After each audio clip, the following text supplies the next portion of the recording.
Amen. Yes, last Thursday, this one first. The Lord just told me, I was praying last night, and the Lord told me that, to give this word to someone, that everything that you have received by faith, keep it by faith. Everything that you have received by faith, keep it by faith. Okay, let me give an example. For example, you've been fighting for a job. You've been looking for a job, and suddenly the Lord opened a position for you to enter into that job. And it seems that right now the job duty is quite big to your eyes, that you feel not able to do it. But you pray for that job, and God opened the door for that job. So once you are, now that you are there in that job, you start to worry about what to do and how you can perform better. So what the Lord is saying is, stay in the Spirit. You started in faith, in God, that God will open door. And now, keep trusting in God, that He will give you ability to do that work, to perform well, to give, to produce as the company is required. So do not worry. For the Word of God says that in everything, by prayer, supplication, and thanksgiving, let your request be made known to God. Don't worry. Do not be anxious. Don't try to solve these things with your own understanding. If you do it, you will mess it up and you will lose that job that you have been believing in God for. So stay in the Spirit, stay in the faith. Know this, that Christ in you is the hope of glory, that you can do all things through Christ Jesus who strengthens you. So it's time for you to take all these things, all these cares, cast it up upon Him, for He cares for you. He provided the job, He provided wisdom for you to solve the problem. Amen? Amen. Yes. So, yes, we are going to read Romans 8:19. Romans 8:19 says this. For even the whole creation, all nature, waits expectantly and long earnestly for God's sons to be made known. Wait for the revealing, the disclosing of their sonship. Wait for the revealing, the disclosing of their sonship. Yes, last Thursday we talked about being the Son of God, how God is expecting us to accept His identity. But being a Son of God requires some things, some steps. You need to be obedient to God. You need to be submitted to God. You need to humble yourself before God. Because it's all about alignment. To fulfill God's purpose is not about you planning things. It's about God planning things, as the Bible says in Romans 8:28, that all things work together for the good of those who love God, those who have been called according to His purpose. Usually we see that verse as kind of a material thing, but it's not about material. It's about things aligning itself. It's about alignment of things to work to fulfill the purpose of God. Let me just give you an example. Let's say that God trusts you with a simple job. And He said that, He said even His word, that be faithful in the small things. Okay? God said, be faithful in the small things. And God opened a door for you to get in. And it's quite a small job. But God said, be faithful. So you remain faithful. You humble yourself under the mighty hand of God. And you just be there where He asked you to be. And suddenly, within that door, God opened another door. This is an alignment, which means that if you are not faithful to that small job, you cannot see the other door which has been happened, which is open now. You see, so it's very important to know, to work according to the alignment of God. But to work that way, you have to be led by the Spirit. For the Bible says that as many are led by the Spirit of God, these are the sons of God. You have to be led by the Spirit for you to fall into that alignment.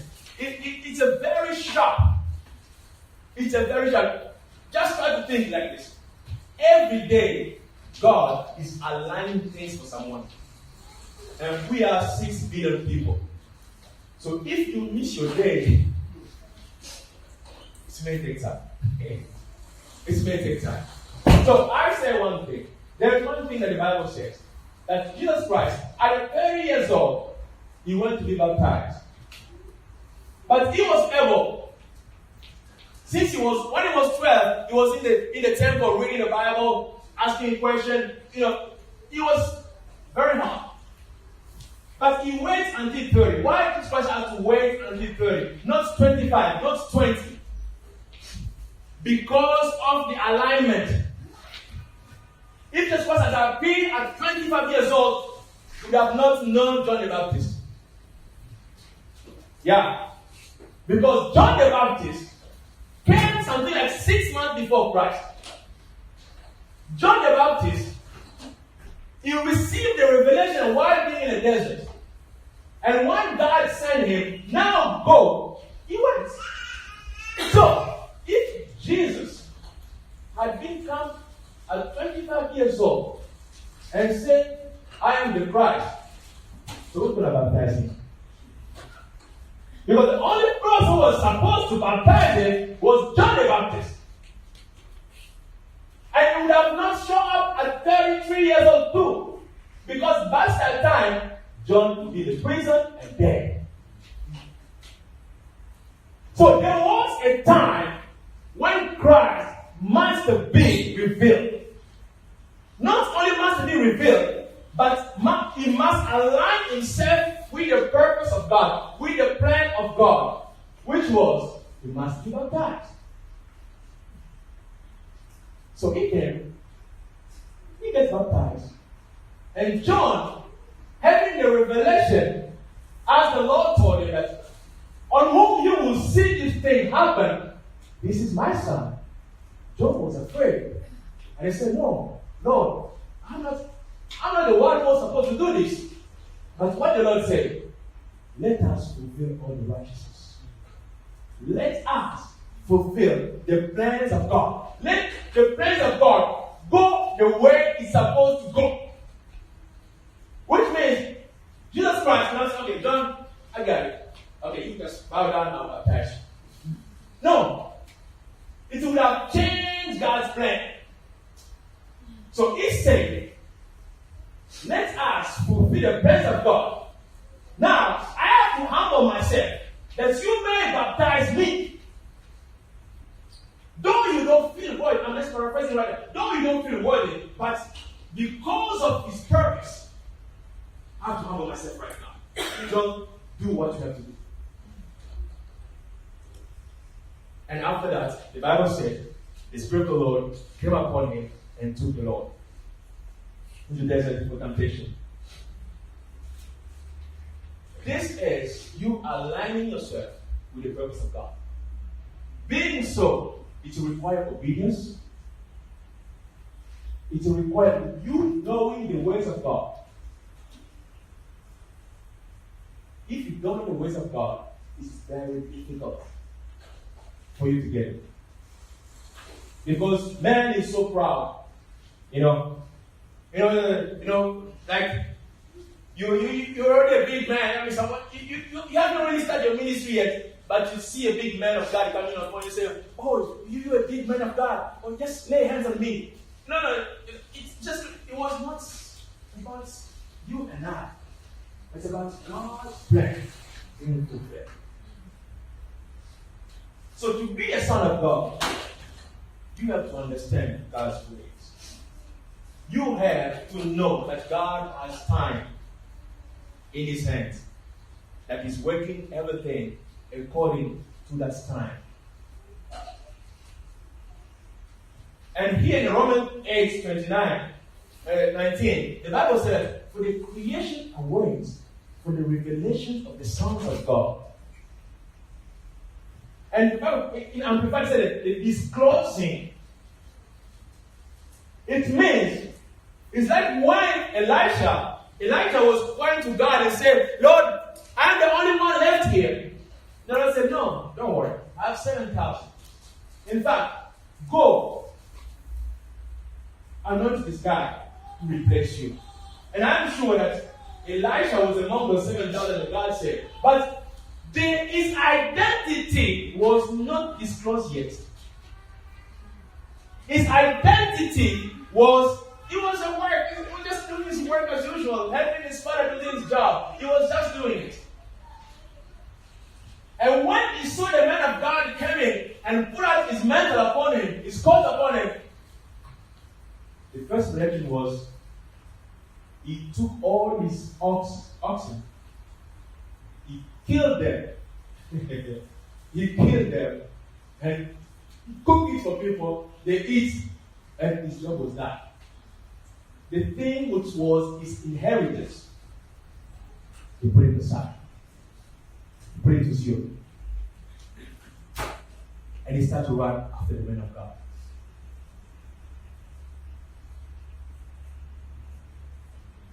The whole creation is expecting the revelations of the sons of God.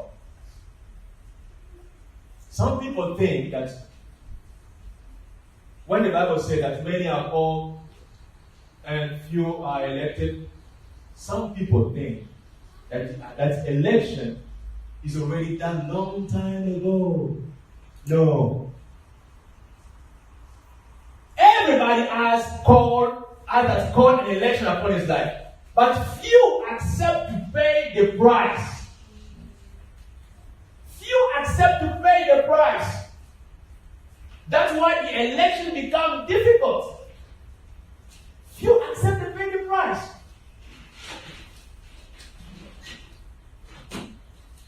When God looked at Job, he said to Satan, "Did you see my servant Job? Did you see him? He's a good man. Nothing can shake him." And Job looked at God and said, "Him, take off everything that you have given him. Take off that protection that you have put around him. You will see. He will hurt you. He will curse you." God said, "I am your son. Go, do whatever you have to do, but don't touch his life." And Satan went. Everything that God gave Job, he took everything, but not his life. And Job said, "When I came in this planet, I was naked, and naked I go.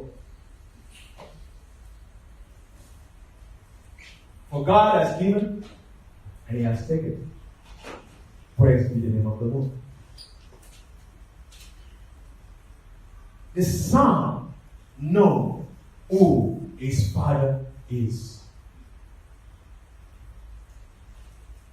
It's impossible, even in our today culture, as a human being, it's impossible to break the son-father relationship. It's impossible. You may hate your father as anything, but when they come and tell you that your father is dead, you may do anything, you will cry. Even though you never seen your father. When there's someone will tell you that, "You know what? Yeah, I think you had a father. I knew your father. And he's dead already." Just that simple message, it will go straight to your heart. That you will sit down and cry. And you ask yourself, "No, I didn't even see God. I didn't even know my father." Because there is a son-father relationship. That bondage, it's difficult to break it. And that's what God is longing for. The restoration of our true identity. Because he has created us according to his image and resemblance. The Bible says, when the sons of God went to see God in Job, and Satan was with them. If you open the book of Job, that's what the Bible says, the sons of God. It means in heaven, they are all the sons of God. And as I explained last time, when God says sons of God, this is spiritual. spiritual son, which means that boy and girl, we are all sons of God. Okay? It's only physical that we see this difference. That's why when they asked the Lord Jesus a question to know, this lady has been married to this guy and his brother, 7 times, seventh brother, they all passed away. Now at the resurrection, what's going to happen to him? To him, she will be wife to. And the Lord said, because you do not understand the things of God, at the resurrection, we'll be like angels. That was simple. He made it simple. So the Son, being a son, is a spirit. The spirit, sonship. And it's only by the Holy Spirit that you can become a son of God. But you have to accept to be one. It's not something that God will put it on you. It's not something that God will force you to take it. You have to accept it.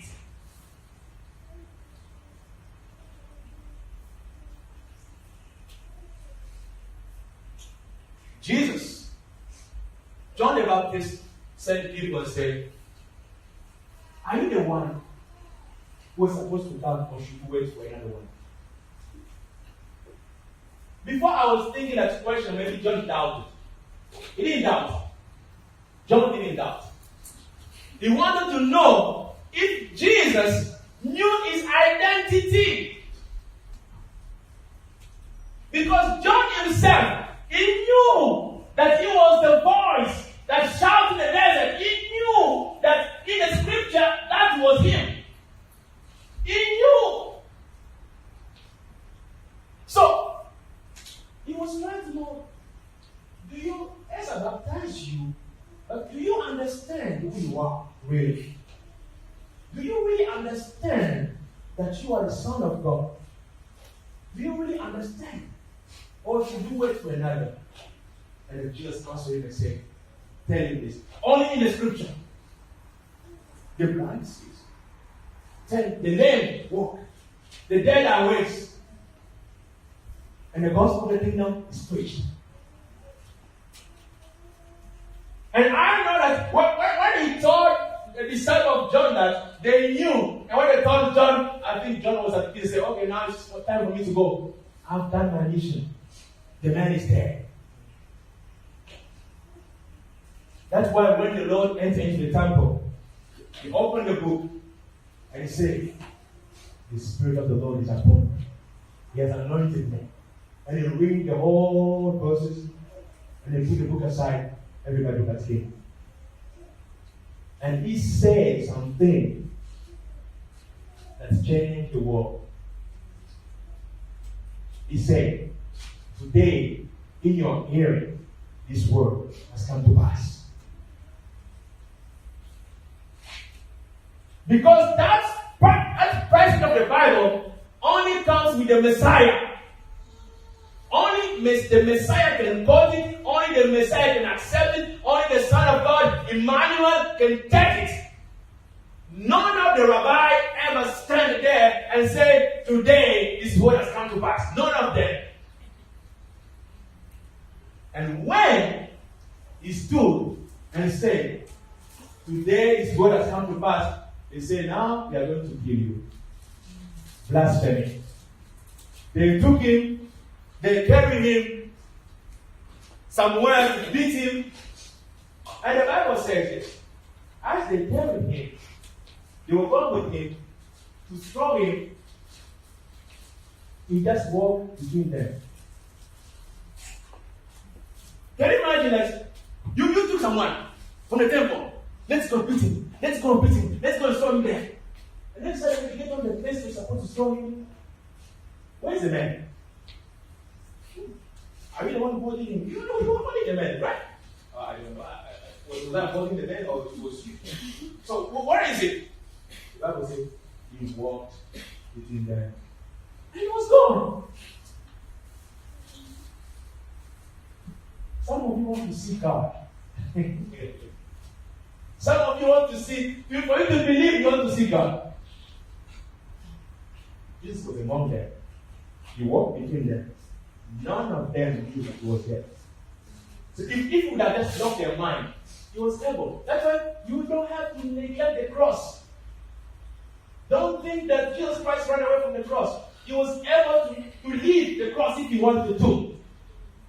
But he humbled himself. He became obedient to the point of death, even death on the cross. So that the plans of God must be fulfilled. It was not about him, but it was about the Father. And the Bible says, therefore, God also has highly exalted him and has given him a name which is above every name. That at the name of Jesus, every knee should bow, of those in heaven, of those on earth, of those under the earth, that every tongue should confess that Jesus Christ is Lord, to the glory of God the Father. Hallelujah. Jesus. His Son knows who he is. He knows his identity. The difference between a child and a son is the son has authority. The child doesn't have.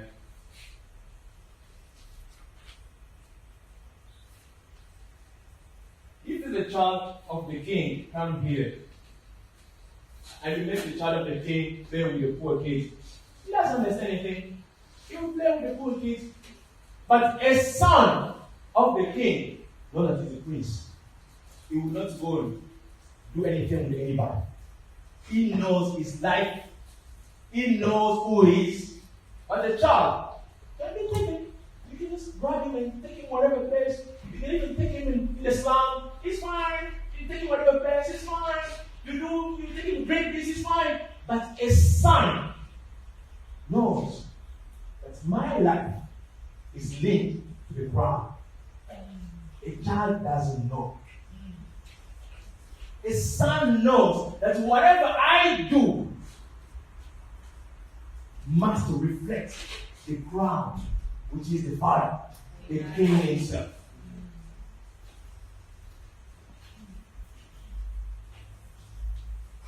The Bible says, this is one of the verses that I like the most in the Bible. I like so many verses, but this one is one of that really encouraged me. The Bible says this: for the eyes of the Lord run through and through all around the earth, to show himself strong on behalf of those whose heart is loyal to him. God doesn't say that I'm going to look for someone and I'll choose out of, and then I'll make him a good person. No. His eyes are running. He saw John. He saw Abraham. When he saw that something good was in Abraham, he came to Abraham. And through him, God used him. So when you sit down there and say, oh, I think I'm not among those people, you are fooling yourself. God is expecting of you to do something. God is expecting you to rise as a son of God. He's expecting you to take that identity, to stand and say, I am the Son of God. And believe me, when you take that stand, they will try to kill you. When you take that stand, they will prosecute you. When you take that stand, they will hate you. That's why when you become Christian, even your own family member rejects you. Your own family member, when you become a Christian, they reject you. They reject you. You go and become a Buddhist. They don't care. Just become a Buddhist. It's okay. He's playing game. Let him go and have fun. But become a Christian, people will take it very seriously. What are you doing? Are you losing your mind? Why? It's a very serious thing. To recover that identity of the Son of God has many things to do. And the problem is even that today, we are there, we don't know what we are doing. We don't even know that we are the sons of God. We don't know. I'll give you one example in the Bible. The parable of the prodigal son. We all know the story, right? But there are places where the elder son look at the father and say, Father, I've been serving you all these years, and you never gave me even something that I made merry with my friends, maybe happy with my friends. You never gave me. But that son of yours come and you throw a huge party. Let's paraphrase it. A huge party for him. And what did the father say to him? Son, all that is mine is yours. And what was the son question? Father, you never gave me. The son never asked. He kept working hard. He never asked. And the Bible said that my people perish by lack of knowledge. You will sit there, people beating you, and you just, oh, God knows. God knows. Meanwhile, the Lord said, He has given us authority to bind and loose. I don't know why you sit down and looking and you're waiting for help from heaven just like that. And the Lord said, whatever things you ask in prayer, ask, it shall be given. Seek, you will find. Knock, it shall be opened. But you say to yourself, God knows. And God is waiting for the Son of God to rise. God is looking at the Son of God to rise. When will you rise? When will you rise? God is looking at you. When will you rise? I have invested so much in you. That's why the judgment will be very tough. We will stand before the Lord like this. He will say, I invest so much in you. I put you in the right family. In a Christian family. I did this one. I did this one to you. You went to university. You did this one. You had all the things. Why? He didn't dare to believe in me. Why? He didn't come out. Why? He didn't show up. Why? And as the parable of talents, the wicked servant said, Lord, I was afraid. You want everything to do, to say to God. You say that I'm afraid. I was afraid. And then he will say to you, wicked. That's good, part of it. Many will see Jesus. Many. I'm sure all the Christians will see Jesus, but not all the Christians will enter in heaven. Because we will stand there, and the Bible says, to whom much is given, much will be required. You are there sitting there. You say, if I give something, it's come to pass. And you think it's something that you are just born with it for fun. You think that if I put my heart to do something, it's always succeed. You think that God gives you that thing for fun. No. When God invests a lot in your life, He's expecting a lot. Your father was a Christian. He taught you the biblical, there was a biblical verse. You can quote the verse like more than a pastor in the ministry. But you never try to believe in God. You never stand up and take that call from God and believe in Him and go and spread the gospel.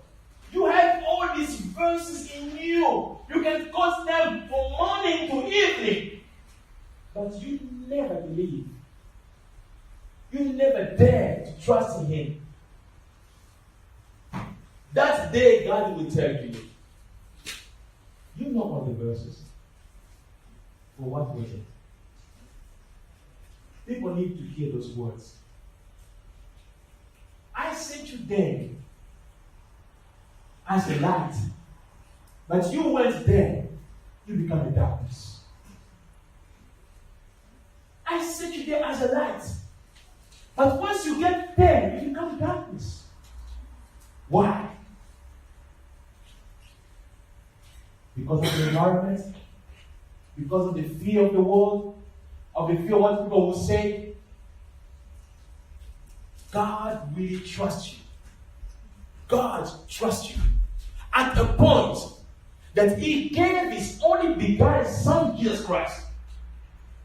He said, whoever will trust in my Son will be saved. And the Lord says, whoever wants to follow me should take his cross. And the Lord said, whoever who loves his life more than me is worthy. Whoever who is ashamed of my word and of me before the man, I will be ashamed of him before my Father. That's why you'll be standing like this. You'll be happy. Oh, we're going to turn into heaven again. Okay. And then the Lord look at you and say, you start to understand. I do bad news. So Lord, did you do that? No, Lord.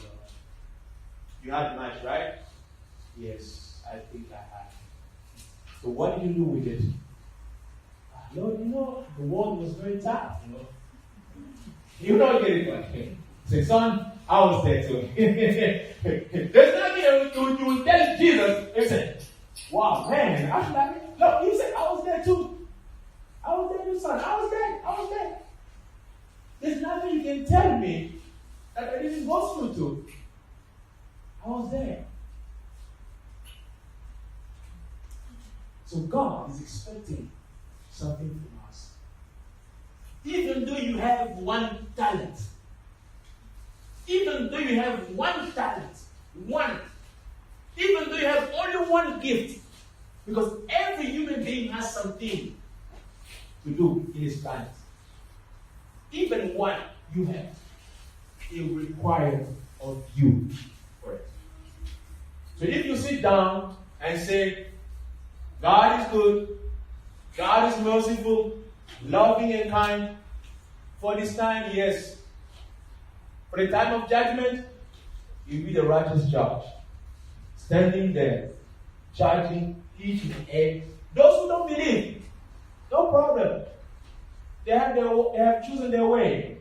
But those who believe, we have a mandate that we have to accept. That I am the Son of God. That I have to do things according to the kingdom. I have to work the works of God. Because we are the citizen of the kingdom. So if we do neglect that part of our life, it will be tough. Today, I think is the last Sunday of January, right? Yeah. Yes, so February is starting. It's a new beginning. And you have from February to December. We've been exhorting about bearing fruit. I hope that you will set your heart. As the Bible says in Hosea, that you will set your heart to know God. That you will have the passion, you will have the zeal to know God. It's something that you decide to do. Don't wait for the Spirit of God to come in to put it in you. It will never happen. You have to say, from today, I'll wake up at 5 a.m. to read Bible and to pray. The Holy Spirit will not come and say, okay, don't worry, you sleep at 5 a.m. and wake up. The first, he's able to do that. But you need to work that thing first yourself. You put your clock, 5 a.m., you wake up and pray. And the more you do it, even the day you'll be weak, sleeping, you will hear him coming in. wake you up. Yeah, believe me, it's happened to me many times. The last time I was running from the room with my son, he was crying, so he just wake up, I have to put him to bed. I was praying out to stop my prayer and go back and lay with him. And when I lay with him, I fall asleep. In those 30 minutes, I hear what I'm saying. I measure my word. I hear someone tapping the bed like 2 times. It woke me up. I knew. I knew. I just said, thank you, Holy Spirit. I knew it was him. I just knew it was him. And I went back to pray. So when you start to do it, he will come and help you. That's what the Bible says. He's our helper. He will come and help you. He knows that you are weak. And in your weakness, he will come and help you. Say, no, don't sleep. Pray a bit more. And when you go down to pray, he will put that faith in you. And you start to pray again. And you feel, oh, I'm praying again. You feel that, energy is coming. But the Bible said, those ones that want to shall renew their strength. The strength is coming. You start to pray again. But it's all about you taking that decision.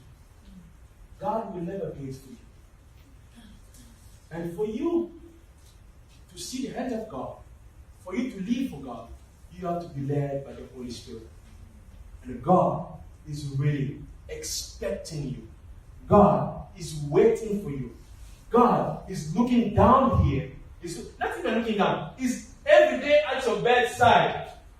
When will you rise? And you are snoring. When will you rise? You are snoring. When will you rise? God is just looking at you. Son, wake up. Arise. And I will shine upon you.